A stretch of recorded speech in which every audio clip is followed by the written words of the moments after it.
Il faut peut-être réfléchir à un moment donné, quand on est un ancien, à mettre les mains dans le cambouis et à peut-être redonner un peu ce que le football nous a donné. Surtout transmettre les valeurs que mes parents m'ont inculquées et que les éducateurs m'ont inculquées et le transmettre à ces jeunes. Des femmes, des hommes, du sport et une série de belles histoires. Sportrait, le podcast où le sport est une véritable école de la vie. Bonjour, je m'appelle Bernard Diomède, j'ai 46 ans, je suis actuellement entraîneur national à la Fédération française de football. Ancien joueur avec la chance d'avoir gagné la Coupe du Monde en 1998 en France. Et je suis aussi président bénévole de l'association Académie Diomède. Moi je suis né à Bourges, je jouais tout le temps avec mon frère qui a 6 ans de plus que moi. Donc finalement j'ai appris à jouer dès l'âge de 3 ans, j'allais toujours avec mon frère. En bas il y avait un terrain, je descendais de l'appartement puis j'allais jouer avec les plus grands jusqu'à ce qu'il fasse nuit. Giroud me disait toujours la hiérarchie a toujours raison même quand elle a tort. J'ai grandi comme ça dans le club d'Auxerre, j'étais pas toujours d'accord. Mon père me disait que c'était comme ça et que le jour où tu vas signer pro et que tu auras 18 ans, tu pourras changer. Donc par exemple, moi, je voulais faire les tresses et on m'a empêché d'avoir les tresses. Et donc mon père, il me dit, écoute, il y a un cadre. À un moment donné, si tu veux réussir, peut-être que parfois, il faut mettre de l'eau dans son vin. Donc c'est ce que j'ai fait. Puis dès que j'ai eu 18 ans, j'ai mis la boucle d'oreille, j'ai mis les tresses. Le sport est un élément qui m'a permis de grandir et d'évoluer dans ma construction personnelle, tout simplement parce que quand je pars de chez mes parents à l'âge de 14 ans, tes premiers éducateurs sont ceux qui vont être le lien entre ta famille et toi. Et moi, toute mon expérience de jeune qui est partie de chez ses parents me sert aujourd'hui dans mon quotidien parce que j'ai basculé de l'autre côté.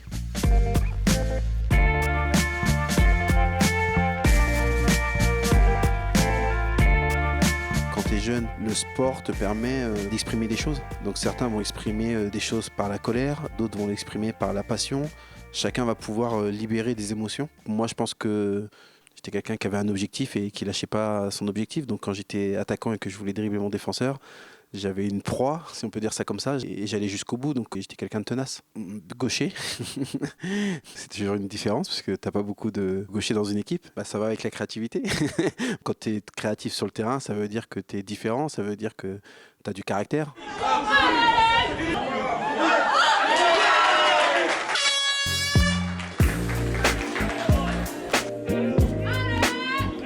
Tout au long de mes premiers matchs et mes premiers pas avec Auxerre, j'avais toujours cet objectif d'aller en sélection parce que j'avais connu aussi les sélections jeunes.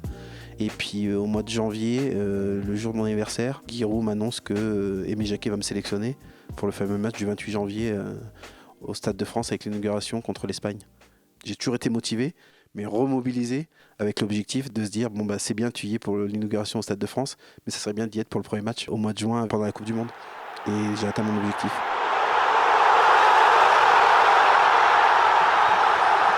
J'ai toujours dit à mon père, je veux aller en équipe de France, je jouerai la Coupe du Monde. Et si je joue la Coupe du Monde, mon père avait la barbe, j'ai dit tu te rases. Et si je gagne la Coupe du Monde, je te mets à la retraite. Mon père était maçon, fils d'ouvrier.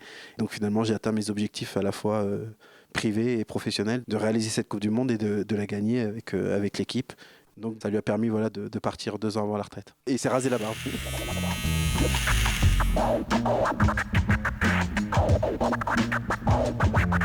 L'académie, elle est née quand j'ai signé mon premier contrat pro. J'avais dit à l'époque qu'à la fin de ma carrière, je créerai quelque chose, une structure qui permettra à chaque jeune de pouvoir vivre de sa passion. Et tout au long de ma carrière, j'ai gardé ça en tête. Et puis j'ai eu la chance de rencontrer ma femme, Delphine, donc à l'âge de 18 ans. Elle faisait de l'athlétisme avec son CAPEPS et sa maîtrise. Et puis après, au fur et à mesure de nos expériences en Angleterre, où on a vu le système école le matin, sport l'après-midi, c'est là qu'on a vu aussi un système où beaucoup de jeunes du centre de formation venaient dans des clubs comme Créteil et je voyais des jeunes qui la journée faisaient rien. Je me suis dit là c'est le projet, faut le lancer et il faut l'écrire et il faut retourner à l'école pour pouvoir être crédible. Et l'Académie Bernard Diomède est devenue Académie Diomède puisque mes filles m'ont dit papa c'est toi et maman et depuis que tu es à la fédération, maman elle travaille beaucoup plus à l'académie que toi. J'ai 2 filles et le petit garçon qui a 6 ans mais les filles ont eu le pouvoir sur les 2 garçons. Bravo, c'est pas compliqué, hein. C'est pas compliqué. Finalement, on essaye de retranscrire la bonne attitude du jeune sur le terrain à l'école et lui dire que les deux sont là pour t'apprendre. Les deux ont une pédagogie peut-être différente, mais les deux sont là vraiment pour t'apprendre. Donc nous, il y a un vrai travail au niveau des savoir-être, savoir-vivre. Quand on parle de savoir-être, on parle de comportement. Savoir-vivre, on parle de politesse. Bonjour, au revoir, s'il te plaît, merci. Et donc aujourd'hui, c'est la fierté de l'académie puisqu'on a reçu le prix du triple projet. Triple projet, c'est scolaire, sportif, social.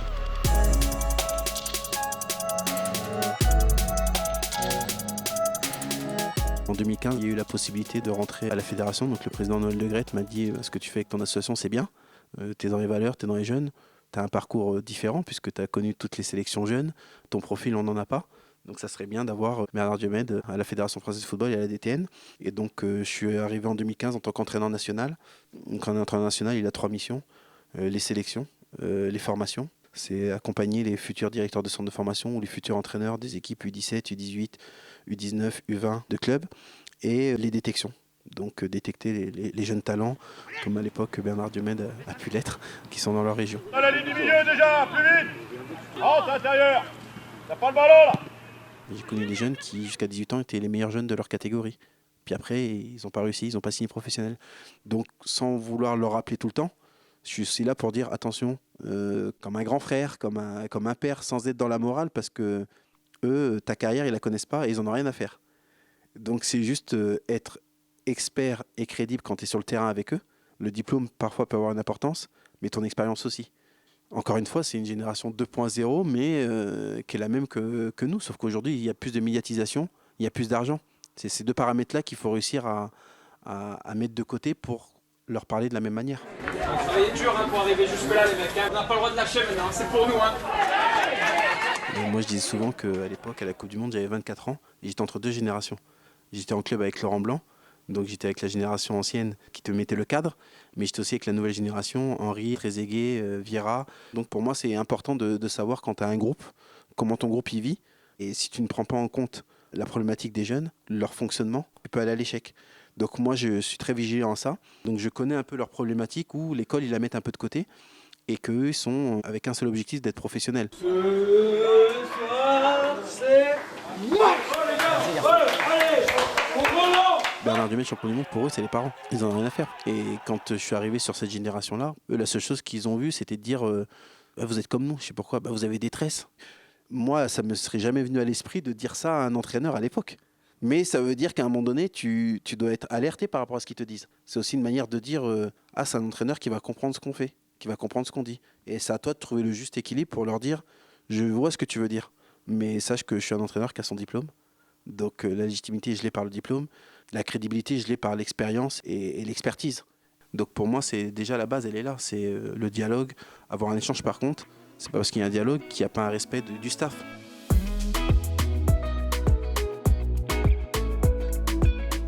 Il faut peut-être réfléchir à un moment donné, quand on est un ancien, à mettre les mains dans le cambouis et à peut-être redonner un peu ce que le football nous a donné. Surtout transmettre les valeurs que mes parents m'ont inculquées et que les éducateurs m'ont inculquées et le transmettre à ces jeunes. Et je crois que moi, le sport m'a permis à chaque fois de franchir des obstacles et de dire qu'il n'y a pas d'obstacle et que tout est possible quand tu te donnes les moyens.